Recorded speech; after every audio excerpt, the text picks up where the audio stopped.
हूं आपके साथ श्रुति श्रीवास्तव और बिग ब्रेकिंग की शुरुआत बड़ी खबर के साथ अजमेर से बताते चले, जहां पर सर तन से जुदा नारेबाजी मामले में सुनवाई हो चुकी और अब 12 जुलाई को अगली सुनवाई की तारीख तय कर दी गई है।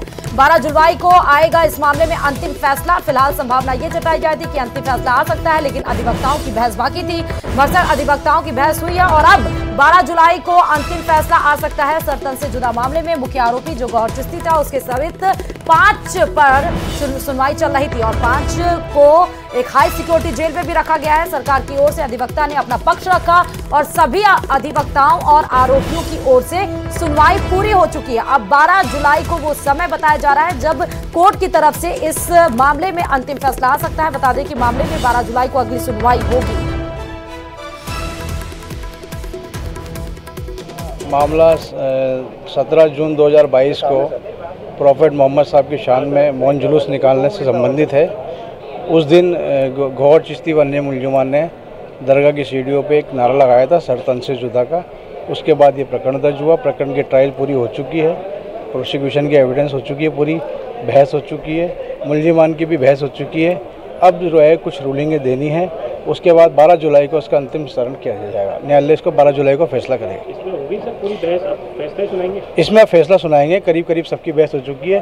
कुछ रूलिंग्स देनी है एडवोकेट्स को, जिसके लिए तारीख फरमाई है और वो 12 जुलाई को इसका अंतिम निस्तारण हो जाएगा। और ज्यादा जानकारी के साथ संवाददाता अशोक हमारे साथ जुड़ चुके हैं इस खबर पे। अशोक, सुनवाई पूरी हो गई, 12 जुलाई को अंतिम फैसले का इंतजार।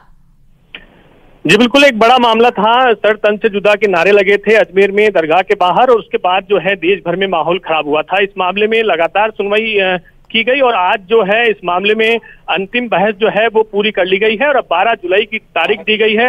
इस दौरान जो है जो आरोपी हैं उनको अंतिम फैसला यहाँ पर सुनाया जाएगा। किस तरह की सजा उनको होती है या फिर क्या सुनवाई के दौरान साक्ष्य और गवाह रखे गए थे, इन तमाम पहलुओं को लेकर जो न्यायाधीश है वो अपनी जो है यहाँ पर जो है अपनी निर्णय यहाँ पर सुनाएंगे। तो आज जो है 2 अधिवक्ताओं और आरोपियों की जो बाकी जो सुनवाई थी उनकी आज जो है बहस पूरी हो गई है। अब इस मामले में 12 जुलाई की तारीख दी है। 12 जुलाई को ही निर्णय होगा कि किस तरह का जो है फैसला इस मामले में आने वाला है। जी, तो सरकार के अधिवक्ता की तरफ से अशोक और तमाम अधिवक्ताओं में पूरी सुनवाई पूरी हो गई। क्या 12 जुलाई को फिर कोई ऐसा एंगल उठ सकता है कि अभी सुनवाई बाकी है या कोई रिपोर्ट बाकी है, या वाकई अंतिम फैसला इस केस में आ सकता है?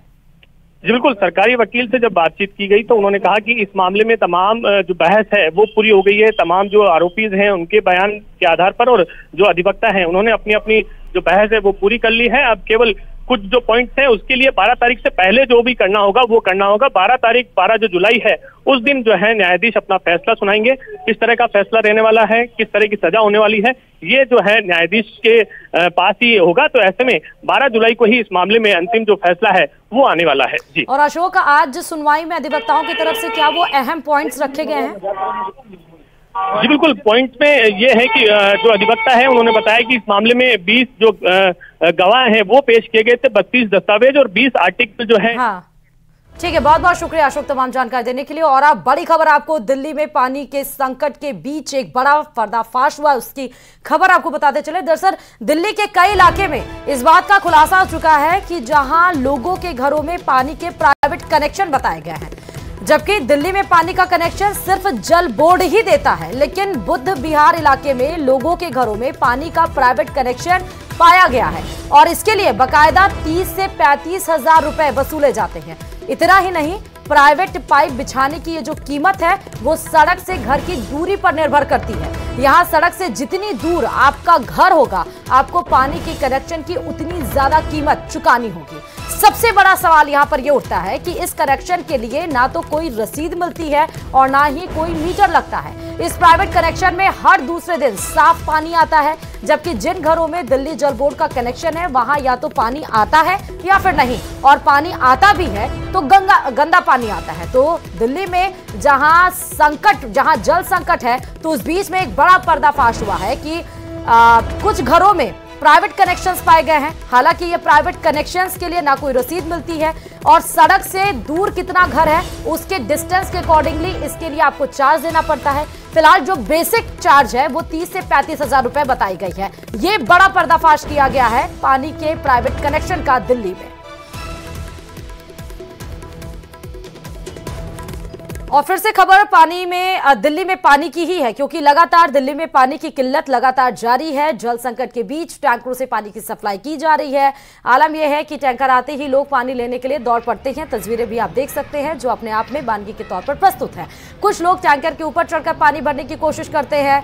दिल्ली वाले कई दिनों से पानी के संकट का सामना कर रहे हैं। घर में लगे नलों में पानी नहीं आ रहा है, लिहाजा पानी की हर जरूरत के लिए लोग टैंकर पर ही निर्भर रहने को अब मजबूर है। लेकिन टैंकर से भी सभी को पानी नहीं मिल पा रहा है। कुछ लोग पानी भर पाते हैं और जो बचे हैं वो अगले टैंकर के इंतजार में जुट जाते हैं। 4 तस्वीरें भी हम आपको दिखा रहे हैं। जून की इस भीषण गर्मी में दिल्ली के अलग अलग इलाकों से पानी की किल्लत की तस्वीर सामने आ रही है। चाहे सुबह हो या शाम, हर वक्त लोग टैंकर का इंतजार में रहते हैं। नलों में पानी नहीं आ रहा है, ऐसे में टैंकर से पानी भरने के लिए सड़क पर लोगों की भीड़ जमा हो जाती है। कई इलाकों में बर्तनों की लंबी लंबी कतार भी दिख जाती है। आप तस्वीरों में भी देख सकते हैं। इस भीषण गर्मी में दिल्ली भीषण जल संकट से जूझ रही है और यह जल संकट कब तक चलेगा इसकी भी कोई समय सीमा निर्धारित नहीं है। और वहीं दिल्ली में पानी को लेकर घमासान जारी है। राजनीति इस कदर हो रही है कि एक दूसरे पर आरोप प्रत्यारोप किए जा रहे हैं। इन सब के बीच बिन पानी दिल्ली वालों का हाल बुरा है। देखिए रिपोर्ट।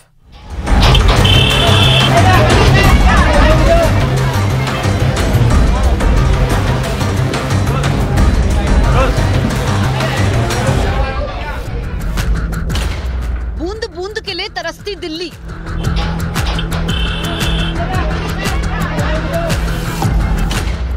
दिल्ली में पानी के लिए मचा गदर।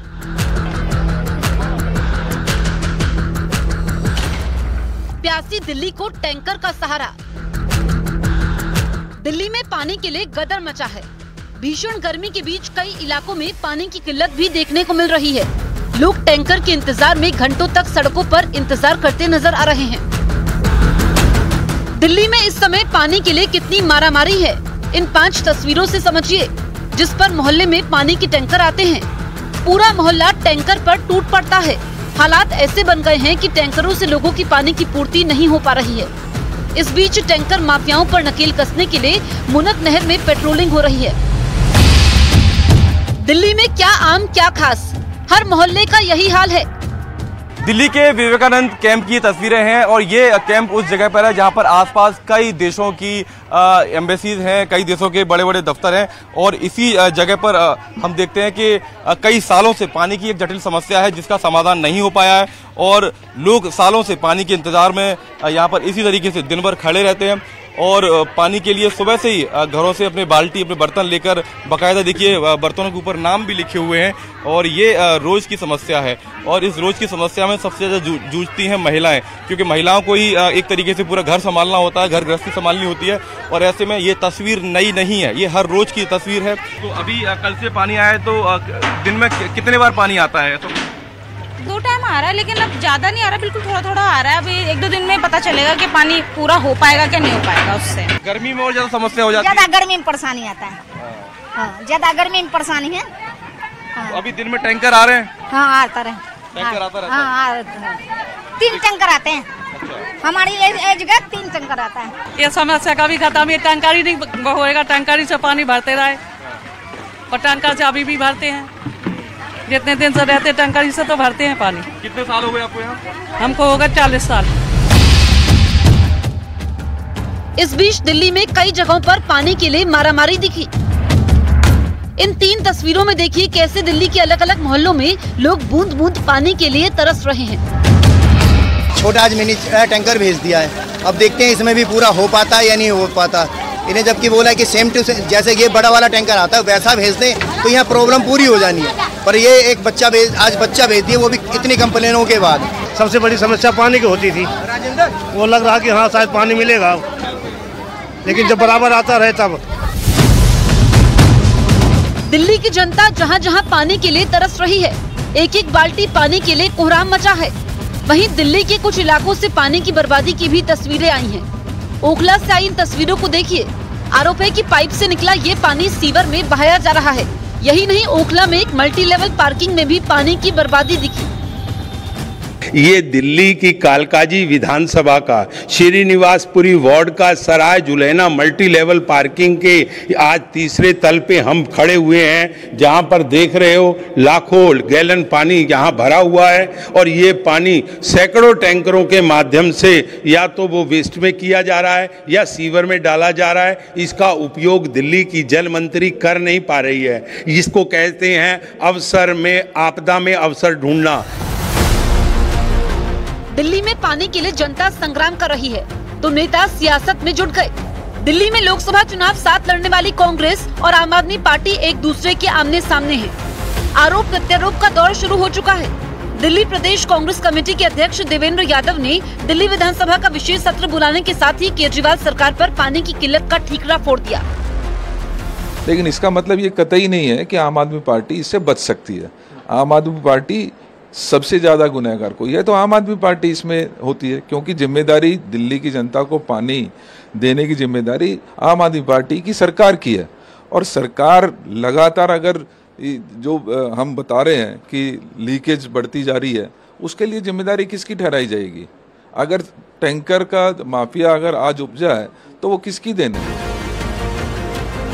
इधर कांग्रेस ने आम आदमी पार्टी पर प्रहार किया तो आम आदमी पार्टी बीजेपी पर आरोप लगाने लगी।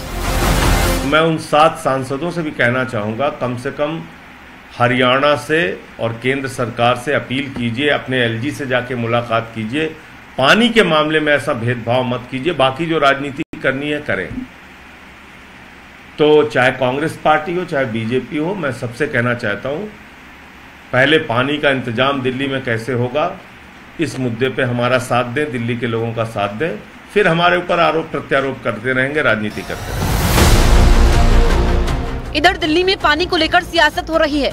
हिमाचल प्रदेश सरकार का भी बयान आया। सीएम सुखविंदर सिंह सुक्खू ने कहा कि उनके राज्य को जितनी पानी की जरूरत है उतना छोड़कर किसी भी राज्य को पानी देने को तैयार हैं। अपने राज्य की जरूरत को छोड़कर हम सारा पानी, चाहे दिल्ली है चाहे कोई और राज्य है, हम उनको देने के लिए तैयार हैं। पानी को लेकर राजनेता सियासत करने से बाज नहीं आ रहे हैं, लेकिन अभी तक पानी की सप्लाई का कोई ठोस समाधान नहीं निकल पाया है। दिल्ली वाले अभी भी पानी के टैंकर के सहारे प्यास बुझाने के इंतजार में हैं।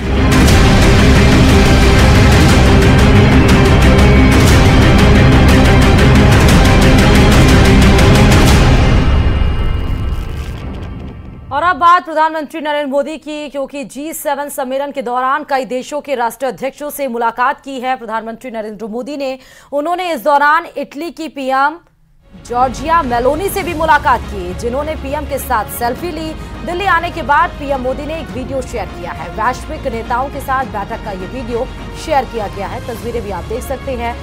इटली की प्रधानमंत्री जॉर्जिया मेलोनी के साथ सेल्फी लेते हुए प्रधानमंत्री नरेंद्र मोदी, और जैसे ही वो भारत लौटे, फिर आज लौटे, मतलब G7 शिखर सम्मेलन के बाद आज भारत लौटे, उसके बाद से ही उनके द्वारा जो सेल्फी ली गई थी और तमाम जो देशों के प्रतिनिधित्व से मुलाकात पीएम मोदी के द्वारा की गई है, प्रतिनिधियों से, उनके द्वारा वो वीडियो प्रधानमंत्री के द्वारा वो शेयर किया गया है। ये तस्वीर आप दिखा रहे हैं। ये आपको 6 तस्वीरें दिखा रहे हैं। देख सकते हैं कि जो बाइडेन अमेरिका प्रेसिडेंट से मुलाकात करते हुए प्रधानमंत्री नरेंद्र मोदी, उसके बाद जॉर्जिया मेलोनी इटली की प्रधानमंत्री से मुलाकात करते हुए, सेल्फी भी हमने दिखाई ऋषि सुनक से मुलाकात करते हुए, यूके के प्रेसिडेंट आपको तस्वीरों में नजर आ रहे हैं। फूमिया किशिदा जापान से मुलाकात करते हुए पीएम मोदी, वहीं ओलाफ शॉल्ज जर्मनी और इमैनुअल मैक्रों फ्रांस। ये सभी वो देश हैं जो G7 शिखर सम्मेलन में सम्मिलित हुए थे, जहां आर्थिक मुद्दों को लेकर द्विपक्षीय वार्ता हुई। वहां पर भारत ने भी अपना स्टैंड क्लियर किया। प्रधानमंत्री के बाद बनने के बाद तीसरे कार्यकाल में पहला विदेश दौरा इटली का।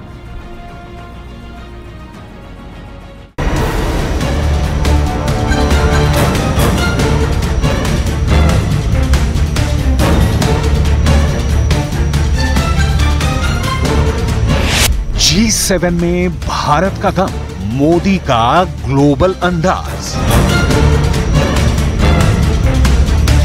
भारत के साथ हाथ मिलाने के लिए सुपर पावर बेटा। G7 में टॉप पर पीएम मोदी का एजेंडा। बड़ा मंच, बड़े लीडर और बोल्ड फैसले। इटली के अपुलिया में सुप्रीम लीडर्स के बीच दिखी गर्मजोशी ने कई मुल्कों की टेंशन बढ़ा दी है।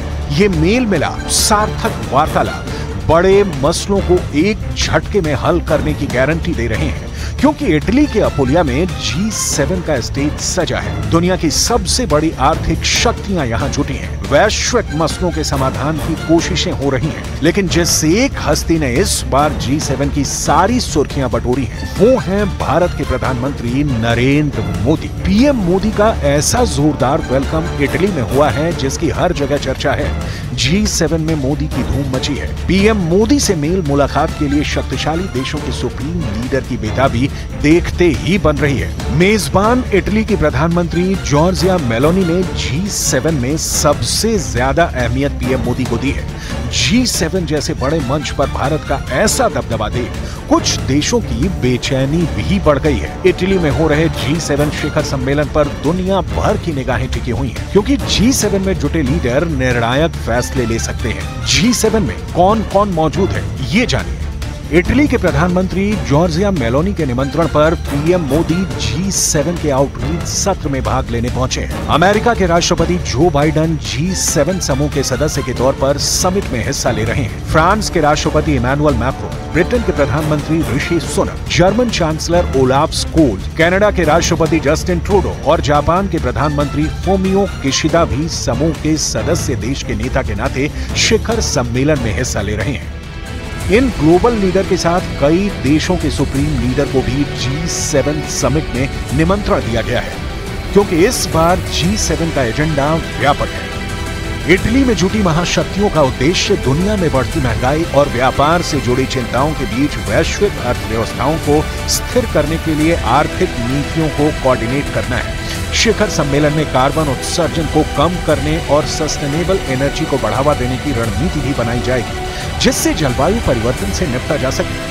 G7 में वैश्विक स्वास्थ्य व्यवस्था को बेहतर बनाने के लिए स्वास्थ्य आपातकाल के लिए सिस्टम को और बेहतर बनाने पर जोर दिया जाएगा। इसके अलावा G7 में दुनिया भर में चल रहे सैन्य संघर्ष पर चर्चा होनी है। खासकर रूस यूक्रेन युद्ध पर G7 समूह के देशों का पूरा फोकस है। G7 समिट में शामिल हुए यूक्रेन के राष्ट्रपति ज़ेलेंस्की को शिखर सम्मेलन से बड़ी आस है, क्योंकि अपुलिया में G7 के स्टेज पर यूक्रेन के हालात पर एक पूरे सत्र का आयोजन किया गया है। यूक्रेन के राष्ट्रपति ने पीएम मोदी को गले लगाकर दोस्ती का इजहार किया है। पीएम मोदी ने ज़ेलेंस्की से मुलाकात के बाद सोशल मीडिया में पोस्ट कर रूस यूक्रेन युद्ध को शांति से हल करने का रास्ता भी सुझाया है। G7 में एशिया महाद्वीप से सिर्फ भारत को निमंत्रण दिया गया है, जबकि दूसरे सर्वोच्च नेताओं में तुर्की के राष्ट्रपति रेचप तैयब अर्दोआन, ब्राजील के राष्ट्रपति लूला दा सिल्वा, अल्जीरिया के राष्ट्रपति अब्देल मजीद तेब्बोन, कीनिया के राष्ट्रपति विलियम रूटो और ट्यूनीशियाई राष्ट्रपति कैस सईद भी G7 में आमंत्रित हैं। अपुलिया में हो रहे G7 सम्मेलन में अफ्रीकी महाद्वीप के विकास पर भी चर्चा हो रही है, मगर भारत को G7 में सबसे ज्यादा तवज्जो मिल रही है। इटली की पीएम जॉर्जिया मेलोनी ने G7 में ग्लोबल लीडर का वेलकम जिस अंदाज में किया, उससे भारत का मान बढ़ा है। मेलोनी ने एक नहीं 2 नेताओं का स्वागत नमस्ते के जरिए किया, जिसके बाद उनका वीडियो सोशल मीडिया में वायरल हो गया। G7 में नमस्ते डिप्लोमेसी का डंका बजने की वजह पीएम मोदी माने जा रहे हैं। भारत G7 का सदस्य नहीं, लेकिन एशिया महाद्वीप में सिर्फ पीएम मोदी को समिट में निमंत्रण देकर बुलाया गया है। विश्व बिरादरी में इसके बड़े मायने निकाले जा रहे हैं, क्योंकि इटली में हो रहे G7 शिखर सम्मेलन में भारत की छाप हर जगह दिखाई दे रही है। इसके पीछे दुनिया की सबसे बड़ी आर्थिक शक्तियों की कुछ मजबूरियां भी हैं। भारत की अर्थव्यवस्था G7 के 3 सदस्य देशों फ्रांस, इटली और कनाडा से भी बड़ी है। IMF यानी अंतर्राष्ट्रीय मुद्रा कोष के मुताबिक भारत दुनिया की सबसे तेजी से बढ़ने वाली अर्थव्यवस्थाओं में से एक है। यही नहीं, भारत की आर्थिक वृद्धि पश्चिमी देशों से अलग है, जहां अधिकतर देशों में विकास की संभावनाएं स्थिर हैं, वहीं भारत में ये संभावनाएं काफी ज्यादा हैं। भारत में 68% आबादी कामकाजी है और 65% आबादी 35 साल से कम की है। भारत में युवा, स्किल और सेमी स्किल्ड लोगों की अच्छी तादाद है। भारत दुनिया के लिए प्रमुख आर्थिक इंजन बन चुका है। भारत को साथ रहे G7 के सभी देशों को कई और समीकरण भी साथ में है। अमेरिका, जापान और यूरोपीय देश ऐसी नीतियां बना रहे हैं जिनमें हिंद प्रशांत क्षेत्र के साथ करीबी बढ़ाने की बात है। पिछले कुछ सालों में ब्रिटेन, फ्रांस और जर्मनी यानी यूरोप के G7 देशों ने अपनी अपनी इंडो पैसिफिक रणनीतियां तैयार की हैं। इटली ने भी हाल ही में इंडो पैसिफिक क्षेत्र के साथ जुड़ने की इच्छा जताई है। भारत से रिश्ते प्रगाढ़ बनाना वक्त की जरूरत है, क्योंकि चीन जैसे चालबाज देश की गांठ किसी भी यूरोपीय देश में नहीं है। अमेरिका भी चीन से अकेले आर्थिक मोर्चे पर पिछड़ने लगा है। विस्तारवादी चीन को काबू करने का दम सिर्फ भारत रखता है। ये बात G7 के सभी सदस्य देश अच्छी तरह से जानते हैं। इसलिए दुनिया के दूसरे सबसे बड़ी आबादी वाले देश चीन को कभी भी इस गुट का हिस्सा नहीं बनाया जा सकता है। चीन की इकोनॉमी को भी G7 समूह एडवांस नहीं मानता है। और अब बात बड़ी खबर की, जहां बांग्लादेश की प्रधानमंत्री शेख हसीना अगले हफ्ते 2 दिवसीय भारत दौरे पर आएंगी। प्रधानमंत्री शेख हसीना का ये दौरा 21 और 22 जून को होने वाला है। बताते चले कि प्रधानमंत्री शेख हसीना की इस दौरान पीएम मोदी के साथ द्विपक्षीय बैठक करेंगी और कई मामलों पर दोनों में चर्चा होगी। शेख हसीना 2 दिवसीय दौरे पर भारत आने वाली हैं। 21 और 22 जून को होने वाला है शेख हसीना का ये दौरा। बताते चले कि प्रधानमंत्री के शपथ ग्रहण समारोह में भी आई थी शेख हसीना।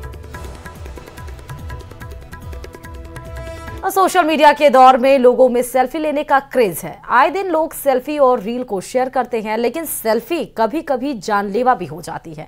योग नगरी ऋषिकेश से एक बेहद ही चौंकाने वाली रिपोर्ट सामने आई है। कहा जा रहा है कि इस साल नदियों में सेल्फी और रील बनाने के चक्कर में 40 लोग अपनी जान से हाथ धो बैठे। वहीं पिछले 1.5 साल के दौरान तो ये आंकड़ा और भी ज्यादा चौंकाने वाला है। इसी पर देखिए ये खास रिपोर्ट।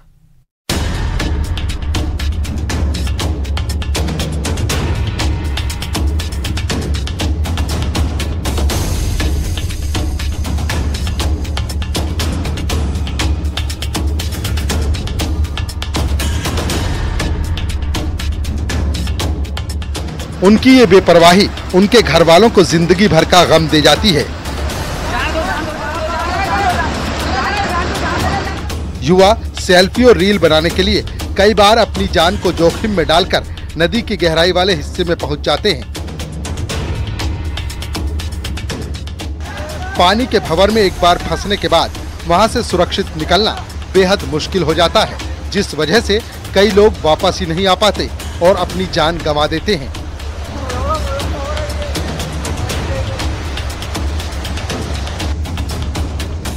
नदियों में सेल्फी और रील बनाने की वजह से लगातार हादसे सामने आ रहे हैं।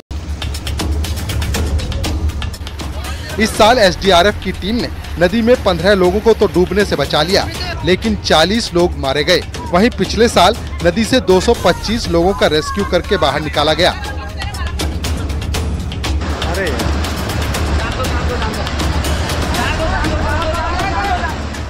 लेकिन इनमें से 80 लोगों की जान नहीं बचाई जा सकी। इस तरह पिछले 1.5 साल में 120 लोगों की डूबने से मौत हो चुकी है और ये बेहद ही परेशान करने वाला है। ये वो आंकड़ा है जो पुलिस और एसडीआरएफ के रिकॉर्ड में दर्ज है।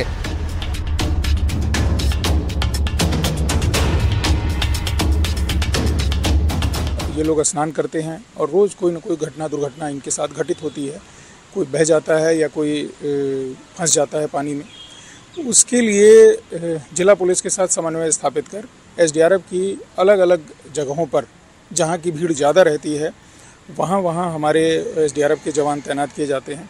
फिर भी कई लोग कहीं किनारे उतर जाते हैं जो उन जगहों पर पानी में चले जाते हैं जहां प्रोहिबिटेड रहता है और जहां फोर्स भी लगी रहती है, और उसमें वो सेल्फी खींचने के चक्कर में या रील बनाने के चक्कर में वो लोग पानी के तेज बहाव में आ जाते हैं। अभी 2 दिन पहले बिजनौर में एक युवक हाथी के साथ रील बना रहा था, लेकिन हाथी ने उसे पटक दिया, जिससे उसकी मौत हो गई। उत्तराखंड की नदियों में भी जानलेवा रील बनाने के दौरान हादसों में इजाफा हो रहा है। वो क्या होते हैं, लोग थोड़ा सा जोश में आ जाते हैं और रील्स बनाने के चक्कर में थोड़ी गहराई में चले जाते हैं और उस चक्कर में फिर दुर्घटना घट जाती है। तो थोड़ा सा कॉन्शियस होना चाहिए कि रील इतना मतलब नहीं बनानी चाहिए और थोड़ा सा सतर्कता बरतनी चाहिए इंसान को। और बच्चों को लेके आते बच्चों का ध्यान रखना चाहिए, बच्चों को ज़्यादा दूर नहीं जाने चाहिए, आंखों के सामने रखना चाहिए, नज़रों के सामने रखना चाहिए उन्हें। सेल्फी और रील को युवा सोशल मीडिया प्लेटफॉर्म पर पोस्ट करते हैं। यकीनन इन्हें देखकर दूसरे युवा भी जरूर प्रभावित होते होंगे। लोग महज चंद लाइक और व्यूज पाने के लिए अपनी जान पर खेल जाते हैं, लेकिन जो आंकड़े सामने आए हैं उसके मुताबिक इन घटनाओं में इजाफा होता जा रहा है। इसीलिए जान को जोखिम में डालना कोई समझदारी नहीं है। नदियों में सेल्फी लेने से बचना चाहिए, क्योंकि एक लापरवाही जानलेवा साबित हो सकती है और इससे कई लोग प्रभावित हो सकते हैं। ऋषिकेश से सत्येंद्र बर्थवाल के साथ ब्यूरो रिपोर्ट, न्यूज़ 18। और बिग ब्रेकिंग में इन्हीं के साथ ही अब अभी फिलहाल इतना ही, और आगे जरूर देखिए।